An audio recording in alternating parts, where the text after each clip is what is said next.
여러분, 충격적인 소식을 들으셨나요? 우리나라 곳곳에서 독도가 사라지고 있습니다. 네, 말 그대로 독도가 지워지고 있습니다. 서울 지하철역에 있던 독도 조형물이 철거되고 심지어 전쟁기념관에서도 독도 모형이 사라졌습니다. 이게 다가 아닙니다. 군대 교재에서는 독도를 분쟁지역이라고 표현하고 독도방어 훈련은 비공개로 진행되고 있습니다. 도대체 무슨 일이 벌어지고 있는 걸까요? 우리의 영토, 우리의 자존심인 독도가 왜 이렇게 조용히 지워지고 있는 걸까요?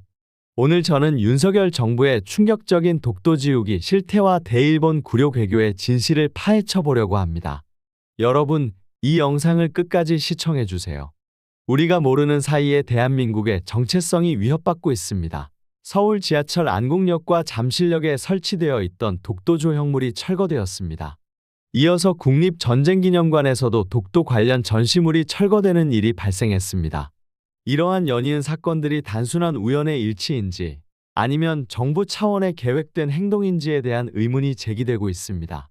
서울교통공사 측은 독도 조형물 철거에 대해 승객들의 동선에 방해가 된다는 이유를 들었습니다. 그러나 이 설명에 대해 많은 시민들은 의문을 제기하고 있습니다.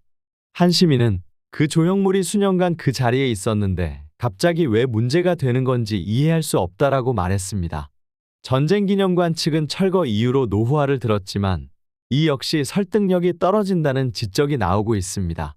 노후화됐다면 보수를 하거나 새로운 조형물로 교체하는 것이 일반적입니다. 단순히 철거만 하고 재설치 계획이 없다는 것은 이해하기 어렵습니다. 군 정신교재에서 독도를 분쟁지역으로 표현한 것도 모자라 자랑스런 우리나라 독도방어 훈련도 일본의 눈치를 보는지 비공개로 실시하여 국민의 공분을 사고 있습니다. 윤석열 정부의 문제는 여기서 그치지 않습니다. 친일 인사 중용하는 꼴을 보면 더 가관입니다. 주요 요직의 친일 인사들을 중용하고 있습니다. 수많은 독립단체와 광복회의 강한 반대에도 임명한 김영석 독립기념관장은 일제강점기 우리 국민의 국적이 일본이었다라고 발언했고 이 발언은 여권 최다선 조경태 의원도 김형석 독립기념관장 스스로 거취를 결정해 주길 바라는 등 여권 내부에서조차 비판이 있었습니다. 더 나아가 김 관장은 26일 국회 정무위원회 전체 회의에 출석해 1945년도에 광복되었다는 것을 인정하는지 관장 자격으로 이야기해달라는 유동수 더불어민주당 의원의 질의에 관장 자격으로 코멘트할 내용이 없다라고 했습니다. 이게 정상적인 대한민국 국민이라면 대답을 못할 질문입니까? 김문수 후보자는 청문회에서 일제시대 때 우리 선조들의 국적은 일본이라고 주장했습니다. 그는 이어 나라가 망했는데 무슨 국적이냐며 나라를 뺏겼으니 당연히 우리 선조의 국적은 일본이라고 덧붙였습니다. 김 후보자는 이 발언을 상식적인 얘기라고 주장하며 일제강점기 당시 우리나라의 상황을 설명하려 하고 있습니다. 그러나 이 발언은 역사적 맥락과 민족 정체성에 대한 민감한 문제를 건드리고 있습니다. 김 후보자의 발언으로 인해 청문회는 결국 파행되었습니다. 이 발언은 대한민국 자체를 부정하는 것입니다. 이명박 정부에 이어 대통령실 외교참모인 김태효 국가안보 비서관은 중요한 건 일본의 마음이라는 경천동지할 말을 하고 있습니다. 보도에 따르면 퇴임을 앞둔 기시다 일본 총리의 방한이 9월 초로 예정되어 있다고 합니다.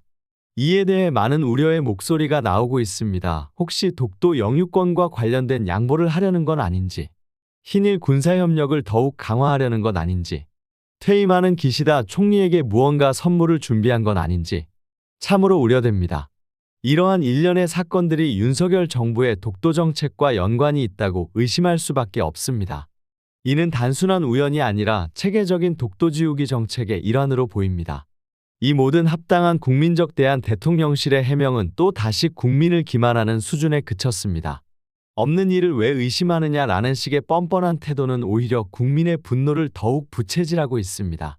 대통령실 대변인은 정부의 독도에 대한 입장은 확고하며 어떠한 변화도 없습니다라고 강조했지만 이는 현실과 동떨어진 주장으로 받아들여지고 있습니다.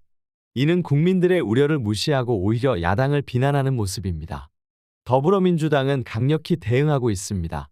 이재명 대표는 윤석열 정부의 전방위적인 독도 지우기 행태에 대해 당내의 진상조사단을 구성하라고 지시했습니다. 많은 국민들이 윤석열 정부의 친일 행보에 대해 우려와 분노를 표하고 있습니다. 특히 독도 문제와 관련해서는 정부의 미온적 태도에 대한 비판이 거세지고 있습니다. 여러분, 우리는 이대로 가만히 있어서는 안 됩니다. 윤석열 정부의 이런 행태들은 우리나라의 정체성과 주권을 위협하는 심각한 문제입니다. 독도는 우리 땅이며 앞으로도 영원히 우리 땅일 것입니다. 우리의 역사와 정체성을 지우려는 어떠한 시도도 용납할 수 없습니다. 친일 인사들에 둘러싸인 대통령이 대일 굴욕 외교로 나라의 얼과 정신을 무너뜨리는 것을 결단코 용서할 수 없습니다. 국민 여러분, 우리의 역사와 영토를 지키기 위해 함께 힘을 모아주십시오. 이 정부의 잘못된 행보를 바로잡고 우리의 자주권을 지켜냅시다.